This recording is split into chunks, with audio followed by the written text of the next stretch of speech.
Luffy has now been defeated by Kaido. It's kind of a bummer that we didn't get to see what exactly happened behind the scenes.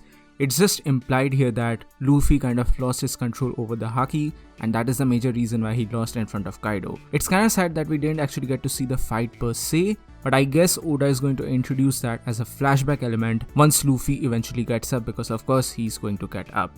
So now the question of contention here is that how exactly is Luffy going to rise again, or rather who exactly is going to save Luffy? So hello and welcome to UnderYZ, my name is Soham, and in this video we are going to talk about how is Luffy eventually going to get saved and what all shenanigans can we expect to see here. But before that, if you're new here, then please consider subscribing to our channel since I do weekly anime and manga related content along with a bunch of other stuff. With that being said, let's begin the video. Now logistically, I have three particular scenarios or three particular theories in this particular regard as to how exactly Luffy is going to be saved. Now the first theory, I've already talked about that in a separate video, and that is in relation to the usage of the Advanced Conqueror's Haki as well as Luffy's potential awakening.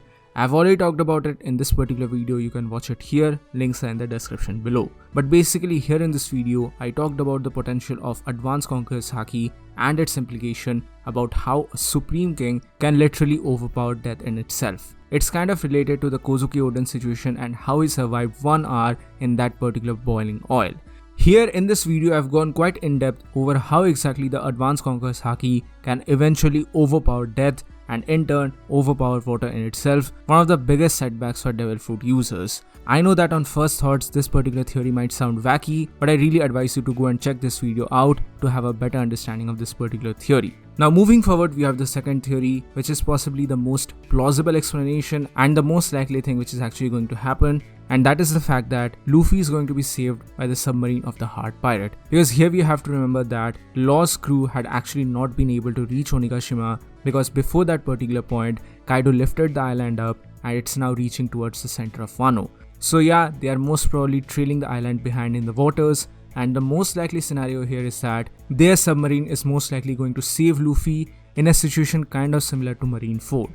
It's the most plausible and realistic solution, but not a fun one of course. Still, do let me know your thoughts about this particular thing. Do you actually want this to happen or not? I would love to hear your opinions upon it. And now finally the third theory which I currently have for you all is my personal best theory in a way, and this kind of utilizes the history of One Piece, including the theories and predictions for the series which everyone has had for years now. Now this is mostly in relation to the theory of the two sovereigns, the two kings of the One Piece world, which is most likely quoted to be the Poseidon as well as the Joy Boy. Now to understand this, we need to go back to the chapter where Roger reached the Fishman Island. Here we get to see the Sea Kings who are actually talking about the birth of their king, the eventual birth of the Mermaid Princess who is going to inherit the powers of the Poseidon. That is fine for sure, but here another thing to note is that they are talking about yet another king, yet another sovereign who is going to be born somewhere around in a different sea.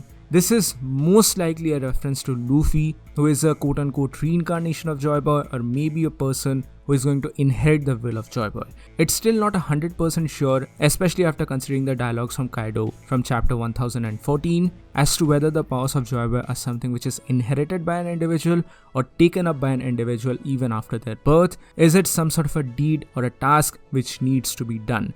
That is not exactly clear here, but the implications for all of these things is that Luffy is indeed the reincarnation or the rebirth of Joy Boy in a way. Moreover, according to the prevalent theory, both of these sovereigns, both of these kings used to rule the world prior to the Void Century, Poseidon being the ruler of the Water Kingdom and Joy Boy being the ruler of the Land Kingdom.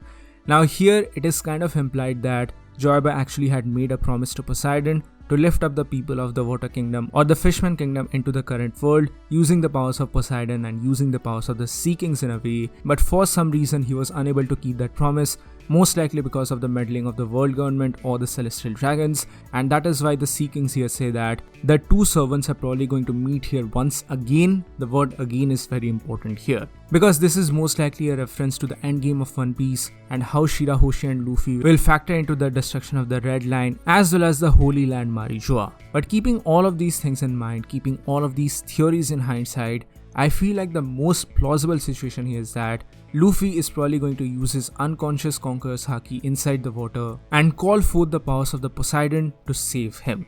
it's most likely going to be an unconscious power. It's not something he's going to have proper control over at this very moment because he's not mature enough at this moment.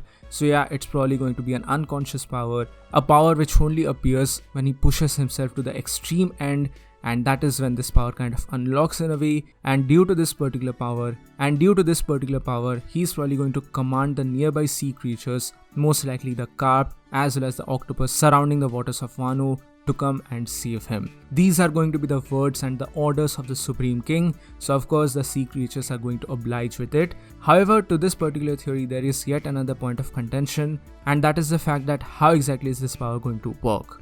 Did the Joy Boy actually had some kind of a power to influence the marine life as well? Because here in this particular dialogue by the Sea Kings, it is referring to the fact that the whales are very happy because their king is about to be born.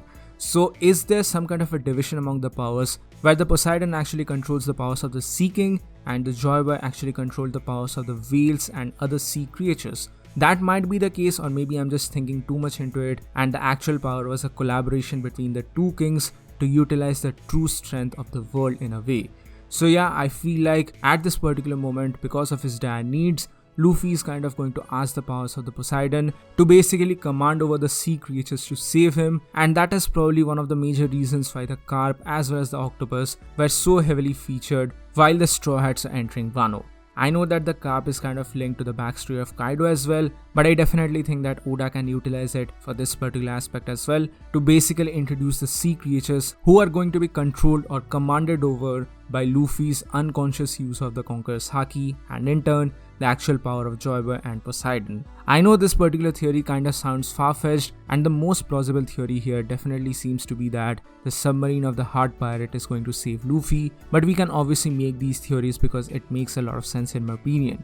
But at the end of the day, this is simply a theory, this is simply a prediction, and Oda is absolutely unpredictable in these particular matters. So please do let me know your thoughts in the comment section below. Do you think something like this is actually going to happen? Or if you have some theories of your own, then also do let me know in the comment section below. I would love to hear them as well. Moreover, before ending this video, I need to clear out one particular thing as well. I know that some of you all will probably say that in the comment section below, so let me just clear it out right here. I do not think Momonosuke or Yamato or even some of the other Straw Hat members are actually going to be able to save Luffy here at this particular moment, because they are involved in their own fights and no one is technically free at this moment to save Luffy from the waters of the ocean. So anyway, that's it for today guys. Thank you so much for joining in. Please give this video a thumbs up if you like it, share it with your friends and subscribe to the channel for more. Also, please do join the channel membership for some very cool perks and features, and finally, please join our Discord server as well. We have a lot of discussions in relation to anime, manga and more. With that being said guys, this is Wonderboy C, and I'll see you soon on the next one.